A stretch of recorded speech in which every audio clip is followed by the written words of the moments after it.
Okay, let's dive into this. Welcome back to The Explainer. Today we're tackling something absolutely massive. We're talking about the major faiths that have literally shaped human civilization. We're going to do a completely impartial, academic deep dive into Judaism, Christianity, Islam, and Jainism. We'll be unpacking their histories, their core philosophies, where they fundamentally clash, and the enduring real-world influence they still have on us today. Right off the bat, I want you to think about a quote from the pioneering sociologist Emile Durkheim. Back in 1912, he wrote that religious forces are human forces, moral forces, an eminently collective thing. And honestly, that's going to be our guiding principle for this whole exploration. We are here to study these traditions objectively, as profound human and historical forces. This isn't a devotional exercise, and we aren't here to debate which one is right. Instead, we're putting on our historian and philosopher hats to really understand how these collective, moral forces operate. So here is our game plan. We'll start with the academic lens, move into 4 foundational faiths, look at where faiths collide, explore conflict and coexistence, and finally wrap up with the philosophy of belief. All right, Section 1, the academic lens, establishing the ground rules. Before we even look at the individual faiths, we absolutely have to talk about how we're evaluating them. There's a really important distinction we need to draw between theology and religious studies. Theology is an inquiry from the inside. You're accepting a faith's premises to understand it deeper. But religious studies, which is exactly what we're doing today, is different. It uses empirical, critical tools and applies them to historical phenomena. It requires a lot of epistemic humility. Basically, we have to temporarily suspend insider truth claims and just evaluate these religions as human phenomena, things embedded in history, culture, and power dynamics. Moving right along to Section 2, 4 foundational faiths, a rapid-fire tour. We're kicking things off with Judaism, the world's oldest surviving Abrahamic religion. Its origins stretch way back to the patriarchal period around 1800 BCE. But I really want you to focus on the events between 597 BCE and 70 CE.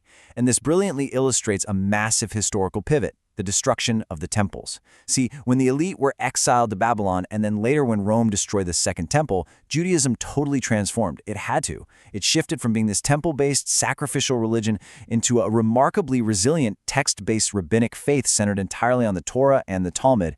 It basically became a portable civilization. Next up, we have Christianity. It started as a Jewish renewal movement around 30 CE, but it experienced this explosive expansion that was largely driven by the Apostle Paul, who basically took the community beyond its Jewish ethnic boundaries. Fast forward to 325 CE and you have the Council of Nicaea, which formally cemented the incredibly complex doctrine of the Trinity. And then, just a few decades later, it literally becomes the official religion of the Roman Empire. But, as you might guess, with massive institutional power comes major fracturing. You get the Great Schism in 1054 splitting the East and West, and then the Protestant Reformation in 1517, which completely shattered the Western Church into thousands of denominations over disputes about authority and grace. Then we move to Islam, which is the youngest of the Abrahamic faiths, emerging in the 7th century CE. Islam actually understands itself as the final, uncorrupted restoration of Abraham's original monotheism. So the absolute crucial concept to grasp here is Tawheed. Tawheed is the uncompromising, absolute unity of God. In Islam, God has no partners, no family, and definitely no physical form. Because of this strict logic, Islam explicitly rejects Christian concepts like the Trinity and the incarnation of Jesus, viewing them as distortions of what they see as pure monotheism. Finally, we look at Jainism. This is an ancient Indian tradition that offers a radically different paradigm from the other 3. It's an entirely non-theistic religion. That means it doesn't acknowledge a creator god at all. Instead, it revolves around ahimsa, which is the supreme ethical obligation of nonviolence. And here's the wild part. In Jainism, karma isn't just some abstract moral law. It's a literal, subtle, physical substance that actually coats your soul when you commit acts of violence or give in to passion. So the ultimate goal, moksha, is the liberation of the soul by literally burning off this karmic matter through strict ethical living and asceticism. Section 3, where faiths collide, convergences and contradictions. Now that we've got the basics down, it's fascinating to contrast their views on ultimate reality and human nature. The differences are pretty stark. Judaism, Christianity, and Islam all share that foundational Abrahamic monotheism, though of course Christianity introduces the Trinity. Jainism, as we just discussed, posits a universe with no creator god, just eternal souls. And when it comes to human nature, Christianity uniquely emphasizes a fallen state, original sin, that requires redemption. Judaism, though, sees humans as having inclinations to both good and evil. Islam views humans as being born naturally good, and Jainism sees a pure soul that's just weighed down by that physical karma we talked about. And when you compare their views on salvation and the afterlife, you run into totally irreconcilable differences in their end goals. Christianity zeroes in on salvation through Christ's atonement and grace. Islam emphasizes reaching paradise through submission to God and righteous action. Judaism is actually highly focused on this life, seeking a right relationship with God through covenant law. And Jainism isn't seeking salvation from a deity at all. It wants liberation, moksha, escaping the cycle of rebirth entirely. I mean, these aren't just minor disagreements over details, right? They are fundamentally different blueprints of reality. Section 4. Conflict and coexistence, the real-world impact. Because theology doesn't just stay neatly tucked away in ancient texts, does it? It bleeds directly into the real world.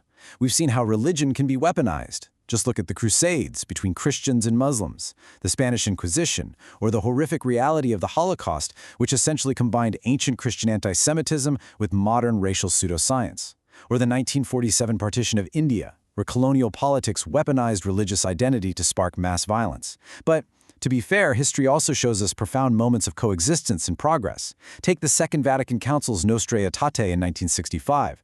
This radically shifted Catholic teaching to explicitly affirm respect for Jews, Muslims, and other faiths. Now, an absolutely critical part of studying religious history is being able to distinguish between enduring traditions and dangerous movements. Academics draw a really sharp line between foundational religions and cults of personality. Foundational religions are ancient. They have institutional accountability and canonical texts that actually constrain their leaders. A rabbi or a priest can't just wake up and rewrite the Bible or the Talmud on a whim. Cults of personality, however, revolve entirely around a living, charismatic leader whose personal authority overrides literally any text or tradition. To make that super concrete, there are explicit warning signs of a cult: ultimate leader authority, isolating members from their families, financial exploitation, sexual control, using thought-terminating cliches that make even questioning the leader a sin, and manufacturing this constant end-times urgency. Now, let's be perfectly clear. Mainstream faiths absolutely have flaws, and leaders within them can be abusive, for sure. But the crucial takeaway is that mainstream foundational traditions have internal historical structures of accountability, like canon law or scholarly consensus, that a personality cult fundamentally lacks. Finally, Section 5, the philosophy of belief, enduring arguments. Let's pivot to philosophy and juxtapose two heavyweight arguments about the intellectual weight of belief. On one hand, you have the teleological or design argument. It argues that the staggering complexity of biology and the insanely precise fine-tuning of the universe's physical constants logically point to an intentional divine designer. But right next to it, you have the modern evolutionary debunking critique. This counters that religious belief and even our perception of design can be fully explained non-theistically through evolution. They argue religion is simply a psychological byproduct, or just a really effective tool for adaptive social bonding. We also find this fascinating friction between two other classic philosophical positions. The cosmological argument states that everything has a cause, right? And since the chain of causes can't go backward forever, there must logically be an uncaused first cause, which we call God. But pitted directly against this is the problem of divine hiddenness. This argument asks a really tough question. If an all-powerful, perfectly loving God exists, why is that divine presence not obvious? Why would a loving God allow sincere, seeking individuals to remain in a state of non-belief? Which brings us to perhaps the oldest, most agonizing dilemma in the entire philosophy of religion: theodicy. Theodicy is the attempt to defend God's absolute goodness and omnipotence in the face of the undeniable existence of evil and gratuitous suffering in the world. Basically, if God is all good and all-powerful, why do innocent people suffer so terribly? It's a massive roadblock, and it's a question that every single major theistic religion has had to grapple with deeply. And that leaves us with the ultimate open question. You have the ancient Greek philosopher Epicurus' famous problem of evil, asking if God is willing but unable to prevent evil, or able but unwilling. And then you have modern philosopher William James's concept of the pragmatic will to believe. James argued that in the face of profound universal uncertainty, choosing faith is actually a rational, justified human act. So, which is it?